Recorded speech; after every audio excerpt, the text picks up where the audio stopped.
She declared we were polyamorous after meeting a guy at a retreat. I said no, so she chose him. He then introduced her to his 3 other partners. Now she wants our monogamous safety back.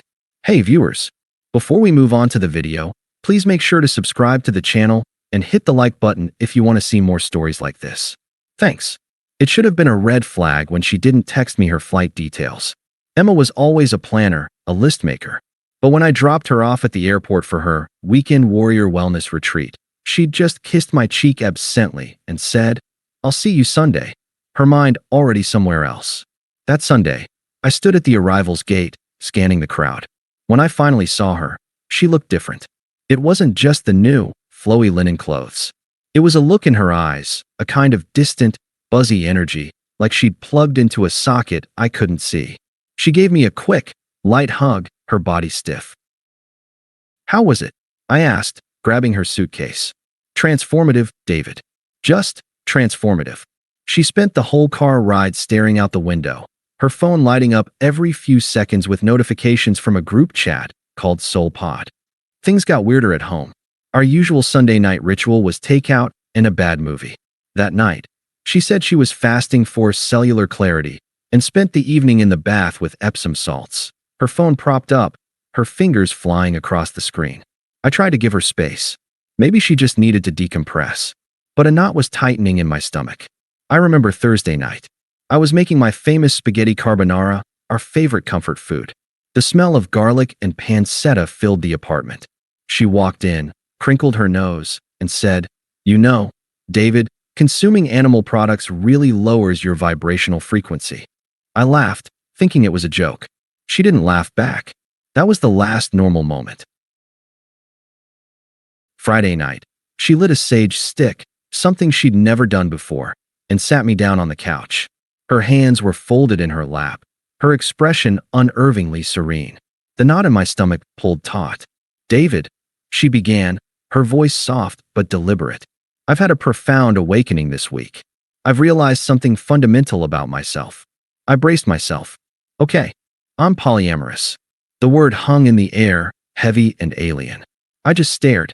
"You're what?" "Love shouldn't be confined, David. It's about abundance. The heart expands, it doesn't divide." She sounded like she was reading from a brochure. My mind was reeling. Where is this coming from? We're married. We took vows. What about our life? Our plans to buy a house next year? She gave me a patient, almost pitying smile. Those are just constructs. The universe is asking us to evolve. Then she dropped the second bomb. "I've already met someone who fully sees me. His name is Qley. He was a guide at the retreat. He's helped me understand all of this." My blood ran cold. "You met him days ago? And you're already what? In love with him?" "It's not like that," she said, but her eyes were shining. "It's a connection, a soul recognition." I felt the world tilt under my feet. The carbonara was congealing on our plates. The happy, garlic-scented memory from just the night before felt like it was from another lifetime. This couldn't be happening. I just looked at her, my wife, and asked the only question left. "What are you saying, Emma?" The serene mask on her face didn't even flicker. "I'm saying we need to evolve our relationship, David. Qley says that rigid monogamy is a tool of the patriarchy to suppress our true spiritual selves." I ran a hand over my face, trying to find some logic in the madness. "Emma, we've been together for 8 years. Married for 5. This isn't a spiritual problem. This is our life. You can't just declare it something else because of a guy you met last weekend. See, that's your limitation right there," she said, her voice taking on a sharp edge. "You're reducing a profound spiritual journey to a guy." Qley says that this kind of resistance is a fear-based response. Resistance? I'm not resisting a new diet, Emma. You're telling me you want to see other people. I could hear my voice rising, the calm I was trying to hold on to starting to crack. "What exactly are you proposing?" She leaned forward, her eyes intense. "I'm proposing we open our hearts. We can explore this together. Qley can help guide us. He has so much wisdom to share." The pieces clicked into place with a sickening finality. This wasn't a discussion. It was an ultimatum wrapped in spiritual-sounding nonsense. And this Qley was already at the center of it. My stomach churned. "So let me get this straight. You want my permission for you to be with this guru who you just met, and you want me to be okay with it?" It's not about permission, David. It's about liberation from ownership. Her patience was clearly wearing thin. You're being so closed-minded. This is about spiritual evolution. If you can't evolve with me, then you're holding me back from my highest self. The words hit me like a physical blow. Holding her back. After all the support, the late nights listening to her work stress, the plans we'd built together. She stood up, looking down at me, her expression now full of contempt for the life we'd shared. You want to keep us in this safe, boring little box. You think love is a transaction, one person for another. Kai offers freedom. He offers real, abundant love. She took a deep breath, delivering the final cut with a chilling calmness. I can't live a lie anymore. I won't shrink myself to fit your limited vision of love. It's him and the freedom to be my authentic self, or it's this limitation. I choose freedom. I looked at her, at the stranger wearing my wife's face, and felt something inside me shut down. The anger, the hurt, the confusion, it all just stopped. There was nothing left to say to someone who had already left. I stood up slowly, my body feeling heavy. I looked her in the eye, my voice quiet and utterly drained. Then I guess you've made your choice. I turned and walked down the hall to our bedroom. Our bedroom. I pulled a spare pillow and blanket from the closet and walked back out, past her standing frozen in the living room. I didn't look at her. I went into the guest room, closed the door, and listened to the silence of my marriage shattering into a million pieces. The first week was the worst. The silence in the apartment was a physical presence. I'd walk from the guest room to the kitchen, and the only sound was the hum of the refrigerator. Our bedroom was a crime scene I couldn't bring myself to enter. I functioned. I went to work. I answered emails, sat in meetings, but it was like I was piloting my body from 1,000 miles away. My mind kept replaying her words on a loop. Holding me back. Your limited vision. I choose freedom. How could 8 years be reduced to that? I felt like a fool for wanting the life we'd planned. The house, the kids, the boring, stable future she now saw as a prison. I didn't beg. I didn't call. What was the point? You can't argue with a sermon. My friends, Mike and Lisa, saved me. They didn't try to give me spiritual advice or trash talk Emma. They just showed up. Mike dragged me to the gym, spotting me in silence while I pushed weight until my muscles burned, trying to drown out the noise in my head. Lisa came over with a six-pack and a pizza and just sat with me on the couch, not needing to fill the quiet. About a month in, Lisa called. Her tone was careful. Hey, so? I heard from Sarah, who's still following Emma's spiritual journey online. She paused. It sounds intense. Emma posted a GoFundMe for some guy named Kai's new retreat center. She donated $5,000 to it herself. The number made me flinch. $5,000. That was from our joint savings, the account we hadn't touched since she left. The account for the house that was never going to happen. Apparently, Lisa continued, sounding uneasy, she's not living alone. She's moved into some kind of communal house with a bunch of other women. All of them seem to be orbiting this Kai guy. A harem. The word popped, unbidden and ugly, into my mind. It wasn't about freedom. It was a pyramid scheme of the heart, and my wife had bought in at the bottom. That was the moment the last flicker of hope died. Not with a bang, but with a cold, clear certainty. She hadn't found enlightenment. She'd found a predator. And she had chosen him. The project manager part of my brain, the part that had been dormant under the grief, finally woke up. This was no longer an emotional problem. It was a logistical one. A problem of untangling a failed partnership. I made an appointment with a lawyer. Sitting in his sterile, professional office, I laid out the facts without drama. My wife left. She is involved with a manipulative individual and is making poor financial decisions. I want to protect what remains of our shared assets and formally dissolve the marriage. He was brisk and efficient. Given the circumstances, we can file on grounds of constructive abandonment. She's effectively ended the marriage. He slid a folder across the desk. These are the initial divorce papers. We can serve her once you're ready. I signed where he pointed. My hand was steady. Walking out of that office, I didn't feel victorious. I didn't feel happy. But for the first time since she'd lit that damn sage stick, I felt a sense of control. I was no longer a victim of her choices. I was making my own. The path ahead was lonely, but it was mine. And it was paved with something far more solid than spiritual sand.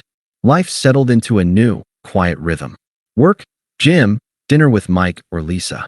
The raw, gut-wrenching pain had faded into a dull, permanent ache. I'd even started sleeping in my own bed again, though her side always stayed perfectly made. The updates from the outside world trickled in through Lisa, who had become my reluctant intelligence operative. "Okay, this is getting weird," she said over the phone one evening. Sarah showed me Emma's new Instagram. It's all pictures of this Kai guy, him meditating, him leading, sharing circles. And there are always the same 3 or 4 women in the background, including Emma. They all look strained. It's like a cult, David. I felt a cold knot form in my stomach. It was one thing to be left for another man. It was another to watch your wife disappear into a hive mind. A week later, Lisa's tone was more urgent. Sarah ran into Emma at a coffee shop. She said Emma looked exhausted. She tried to sell Sarah on some financial abundance workshop Kai is running. Said she needed to manifest the funds for her share of the new land they're buying. Sarah said it felt like a multi-level marketing pitch, but for her soul. Her share. The words echoed in the silence after I hung up. Our savings. She was draining what was left of our future to buy into his scam. That's when my phone vibrated with a text from an unknown number. But I knew. David, I think I made a mistake. Can we talk? I miss you. I stared at the words. There was no abundant love. No highest self. Just a simple, human admission of error. The part of me that had loved her for so long twisted painfully. But the newer, harder part of me remembered the contempt in her voice. I choose freedom. I put the phone down. I didn't block the number, but I didn't reply. She didn't get to use me as an emotional life raft after she set our ship on fire. 2 days later, the voicemail came. Her voice was thick with tears, the serene spiritual facade completely shattered. David, please pick up. It's not what I thought. It's not freedom, it's chaos. He's not what he said he was. She was sobbing now, hard, gulping breaths. He has 3 other primary partners. Did you know that? He just introduced us all like it was nothing. We all just serve him. We pay for everything. I have nothing left. I need to come home. I need our life back. Please, just call me. Please. The message ended. I sat in the silence of my apartment, the one she'd called a boring little box. Now it was my sanctuary, and she was on the outside, in the chaotic, abundant freedom she'd chosen, begging to be let back into the safety she'd thrown away. I deleted the voicemail.